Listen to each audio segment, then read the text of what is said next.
and the cleanup effort. Sarah. Well, first, Susie, the weather has deteriorated a lot over the last 30 minutes, and more on how that affects things in just a moment. But for now, the LA Times is reporting tonight that the state did not received the first reports of this possible oil spill as early as 10 o'clock on Friday night. Now, that's starkly different from when the pipeline company reported it 10 hours later. And now, as you mentioned, an investigation has been opened. A massive oil spill off the coast of Orange County is now under investigation by the Coast Guard, and the disagreement over how it started and who is to blame is heating up.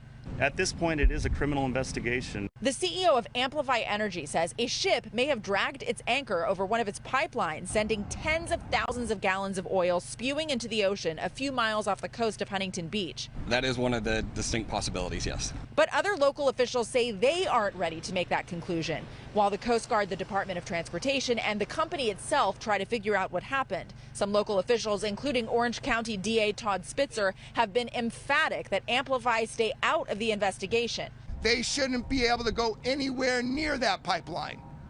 They are biased, they're self-interested, and they're going to do everything they can to try to reduce their damages. Orange County Supervisor Katrina Foley and Congressman Mike Levin flew along the coastline in a helicopter Monday and said there were some encouraging signs of progress. I felt positive about the fact that the oil is not rushing towards the shore. We didn't see big clumps of oil near the shore. Know that it's going to continue moving south. We hope that it moves away from the coast as opposed to towards the coast. Local beaches have been closed, but some have ignored the warnings and gotten into the water anyway. Foley said they'd had reports of surfers with rashes and irritated skin. Huntington State Beach is also closed, and while the cleanup efforts continue, no one was sure when local beaches would reopen to the public. Oil has seeped into all three marshes in Huntington Beach, but some interventions seem to be working.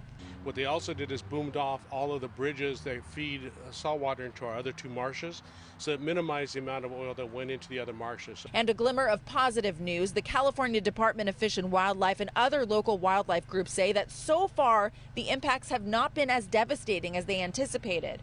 In our initial assessment of the area, the number of birds in the general area seems to be lower than we had feared. And the Wetlands and Wildlife Care Center in Huntington Beach estimates they've treated about a dozen birds. One worker told me she expected thousands. So let's talk about the weather. For the last hour or so, we've seen a lot of lightning, some very strong winds. Rain was not a problem earlier in the day, but lightning certainly was. They said they had to postpone the cleanup efforts because of lightning, and they'll have to keep their eye on the weather as the cleanup efforts move forward. Reporting live in Huntington Beach, I'm Sarah Donchi, KCAL 9 News. Sarah, thank you. Well, Newport Beach is trying to keep the oil out with a giant boom across